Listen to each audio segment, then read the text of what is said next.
আসসালামু আলাইকুম, স্বাগতম জানাচ্ছি বিবিসি নিউজ আন্তর্জাতিক সংবাদে। শুরুতেই সংবাদ শিরোনাম, এরপর বিস্তারিত। তড়িঘড়ি করে ফিলিস্তিনি বন্দীদের মৃত্যুদণ্ড দিচ্ছে ইসরায়েল।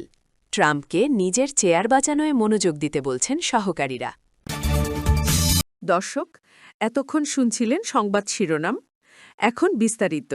আপনি যদি ইসরায়েলের ধ্বংস চান এবং মুসলিমদের পাশে থাকেন, তাহলে ভিডিওতে লাইক করে চ্যানেলটি অবশ্যই সাবস্ক্রাইব করে দিবেন এবং আপনার মূল্যবান মতামত অবশ্যই কমেন্টে লিখে জানিয়ে দিবেন।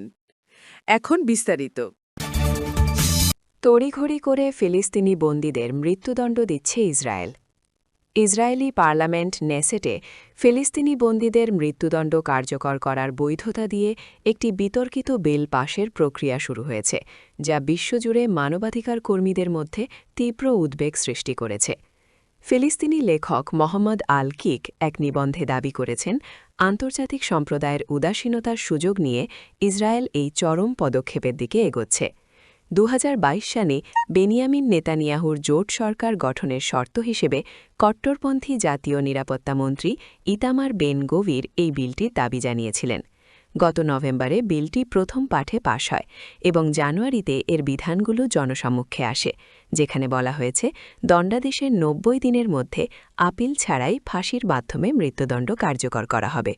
নিবন্ধকারের মতে, ফিলিস্তিনিদের বন্দী বলার চেয়ে যুদ্ধবন্দী বলা বেশি যুক্তিযুক্ত, কারণ সামরিক দখলদারিত্বের বিরুদ্ধে প্রতিরোধের কারণে বা কোনো অভিযোগ ছাড়াই তাদের বছরের পর বছর আটকে রাখা হয়। বর্তমানে ইসরায়েলি কারাগারে থাকা ফিলিস্তিনিদের ১/৩ প্রশাসনিক আটক অবস্থায় রয়েছেন, যাদের মধ্যে নারী ও শিশুও অন্তর্ভুক্ত। সামরিক আদালতে এই বন্দীদের বিচার করা হয়, যা শুরু থেকেই পক্ষপাতদুষ্ট বলে অভিযোগ রয়েছে। ২০২৩ সালের ৭ অক্টোবরের পর থেকে কারাগারগুলোতে নির্যাতন, অনাহার এবং চিকিৎসার অবহেলা চরমে পৌঁছেছে এবং এই সময়ের মধ্যে অন্তত ৮৮ জন ফিলিস্তিনি বন্দী অবস্থায় প্রাণ হারিয়েছেন। আল কিক তার ব্যক্তিগত অভিজ্ঞতার কথা তুলে ধরে জানান, ১০ বছর আগে তাকেও কোনো সুনির্দিষ্ট অভিযোগ ছাড়াই দীর্ঘ সময় আটকে রেখে শারীরিক ও মানসিক নির্যাতন করা হয়েছিল। আন্তর্জাতিক রেড ক্রসের প্রতিনিধিদেরও তার সাথে দেখা করতে দেওয়া হয়নি। ট্রাম্পকে নিজের চেয়ার বাঁচানোয় মনোযোগ দিতে বলছেন সহকারীরা। ইরানে আগ্রাসন চালানোর জন্য মধ্যপ্রাচ্যে ইতিহাসের ব্যয়বহুল পদক্ষেপ নিচ্ছেন মার্কিন প্রেসিডেন্ট ডোনাল্ড ট্রাম্প। ইতোমধ্যে দেশটির সশস্ত্র বাহিনী এমন প্রস্তুতি নিয়েছে যা ২০০৩ সালে ইরাকে হামলার আগের প্রস্তুতিকেও ছাড়িয়ে গেছে। যে কোনো সময় ট্রাম্পের হুকুম পেলেই মার্কিন যুদ্ধবিমান উড়াল দেবে তেহরানের দিকে এবং ক্ষেপণাস্ত্র গিয়ে আছড়ে পড়বে ইসলামী প্রজাতন্ত্রের ভূমিতে। আয়াতুল্লাহ আলী খামেনির দেশকে যে কোনো মূল্যে হাতের মুঠোয় আনতে এবং দেশটির শাসন ব্যবস্থার পরিবর্তন বা রেজিম চেঞ্জ চান ট্রাম্প। কিন্তু তার সহকারীরা বলছেন ভিন্ন কথা। খামেনির চেয়ে ট্রাম্পের ক্ষমতা বেশি নড়বড়ে হয়ে যেতে পারে বলে আশঙ্কা প্রকাশ করেছেন তারা। আগামী নভেম্বরে যুক্তরাষ্ট্রের মধ্যবর্তী নির্বাচন, এই ভোটযুদ্ধে ক্ষমতাসীন দল রিপাবলিকানদের পরাজয়ের আশঙ্কা প্রতিনিয়ত ঘনীভূত হচ্ছে, কারণ ট্রাম্প একের পর এক বড় সিদ্ধান্ত নিয়ে বিতর্কিত হচ্ছেন।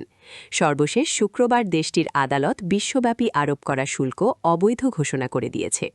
এছাড়া দ্রব্যমূল্য নিয়ন্ত্রণ করতে না পারা এবং মার্কিনীদের জীবনযাত্রার মানের ক্রমাবনতি রিপাবলিকানদের জনপ্রিয়তা কমিয়ে দিচ্ছে। আর আসন্ন নির্বাচনে সত্যিই যদি ট্রাম্পের দল হেরে যায়, তাহলে মুকুটহীন রাজায় পরিণত হবেন তিনি। এমনকি তাকে অভিশংসনও করা হতে পারে বলে ট্রাম্প নিজেই বারবার প্রকাশে বলছেন। এসব কারণে ট্রাম্পকে ইরানে হামলার চিন্তা বাদ দিয়ে নিজের চেয়ার বাঁচানোর দিকে মনোযোগ দেওয়ার আহ্বান জানিয়েছেন তার সহকারীরা। রয়টার্স এক প্রতিবেদনে জানায়, ট্রাম্প যুক্তরাষ্ট্রকে ইরানের সঙ্গে যুদ্ধের দ্বারপ্রান্তে নিয়ে গেছেন, যদিও তার উপদেষ্টারা তাকে ভোটারদের অর্থনৈতিক দুশ্চিন্তার দিকে বেশি নজর দেওয়ার আহ্বান জানাচ্ছেন। এটি এই বছরের মধ্যবর্তী নির্বাচনের আগে সামরিক উত্তেজনা বাড়ানোর রাজনৈতিক ঝুঁকিকে স্পষ্টভাবে ফুটিয়ে তুলছে। ট্রাম্প মধ্যপ্রাচ্যে বিশাল সৈন্য সমাবেশ এবং ইরানের বিরুদ্ধে সম্ভাব্য কয়েক সপ্তাহব্যাপী বিমান হামলার প্রস্তুতির নির্দেশ দিয়েছেন। তবে ১৯৭৯ সালের বিপ্লবের পর ইসলামী প্রজাতন্ত্রের বিরুদ্ধে কেন তিনি যুক্তরাষ্ট্রকে এই সবচেয়ে আগ্রাসী পদক্ষেপের দিকে নিয়ে যাচ্ছেন, তার বিস্তারিত কারণ তিনি মার্কিন জনগণের কাছে এখনও ব্যাখ্যা করেননি। ইরানের প্রতি ট্রাম্পের এই অতিনিবিষ্টতা তার দ্বিতীয় মেয়াদের প্রথম ১৩ মাসের এজেন্ডার সবচেয়ে বড় উদাহরণ হয়ে দাঁড়িয়েছে।